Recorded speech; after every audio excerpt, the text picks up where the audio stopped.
আমি এখানে একটা কমলা লেবু নিয়েছি। আমার যা মাছের পরিমাণ তাতেই একটা কমলা লেবু তো হয়ে যাবে। আপনারা যদি মাছ বেশি নেন তাহলে কমলা লেবুর রসটা বেশি লাগবে। আর এখানে কিন্তু কমলা লেবুর কেনা রস মানে জুস টুস কিছু লাগবে না, ফ্রেশ কমলা লেবুর রসই লাগবে। আমি এই ছাঁকনিতে এরকম করে একেবারে এরকম প্রেস করে করে এই যে পুরো রসটা, এই একটা কমলা লেবুর রসটা আমি আগে বের করে নেব। এই একটা কমলা লেবুতেই হাফ কাপ পরিমাণ আমার লেবুর রস হয়েছে। আমি একটা প্যানে সরষের তেল গরম করে নিয়েছি। নুন হলুদ মাখানো কই মাছগুলো ভেজে নেব।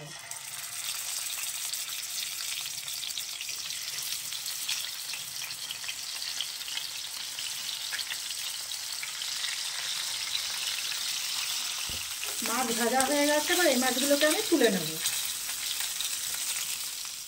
আজকে রান্নাটা করব সরষের তেল দিয়ে, আপনারা ইচ্ছা করলে রিফাইন্ড অয়েল দিয়েও করতে পারেন। তেল গরম হয়ে গেছে, দিয়ে দিচ্ছি লবঙ্গ, ছোট এলাচ, দারচিনি, শুকনো লঙ্কা, একটু জিরে, তেজপাতা।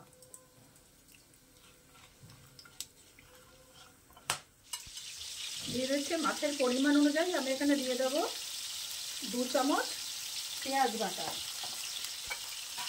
হাফ চামচ আদা বাটা, হাফ চামচ রসুন বাটা।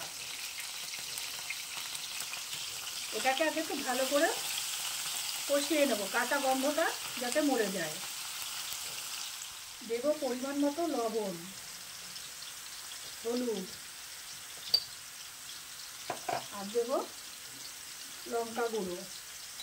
লঙ্কা গুঁড়ো অল্পই দিচ্ছি, তো তারপরে আমি কাঁচা লঙ্কা ব্যবহার করবো এখানে। দিয়ে দেবো ছোটো চামচের 1 চামচ ধনিয়া পাউডার, দিচ্ছি টমেটো বাটা। এখানে একটা বড় টমেটো বাটা আছে। এবার এগুলোকে একসাথে ভালো করে কষিয়ে নেব। মশলা কষানো হয়ে গেছে, দিয়ে দিচ্ছি 4টে কাঁচা লঙ্কা আর একটু লবণ, স্বাদ অনুযায়ী দিয়ে দেবেন লবণ।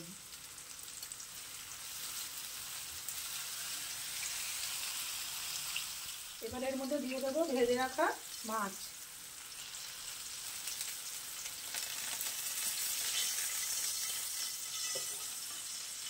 সাথে দেবো অল্প একটু সামান্য জল, সামান্য একটু জল দিয়ে এটা একটু ফুটতে দেবো। আমি এখানে যে পরিমাণ জল দিয়েছিলাম, মনে হচ্ছে মাছটা সিদ্ধ হতে আরেকটু জল লাগবে, তাই আমি দিয়ে দিলাম আরেকটু জল। আপনারা কিন্তু মাছটাকে সিদ্ধ হওয়ার মতন পরিমাণ মতো জল দেবেন। এখানে গ্রেভি পুরো শুকিয়ে গেছে, গ্রেভিটাকে কিন্তু পুরো শুকাতে হবে। হ্যাঁ, দিয়ে দিচ্ছি স্বাদ অনুযায়ী চিনি, আর দিয়ে দেবো নামাবার আগে এই যে কমলালেবুর রস, এই কমলালেবুর রসটা, এই যে কমলালেবুর রস আমি বার করে রেখেছিলাম, এই কমলালেবুর রসটা, গ্রেভিটা হবে এই কমলালেবুর রসে। জাস্ট 2-1 সেকেন্ড ফুটিয়ে আমি গ্যাসটা বন্ধ করে দেবো। এবার এই তাওয়ার গরমেই এটা হয়ে যাবে।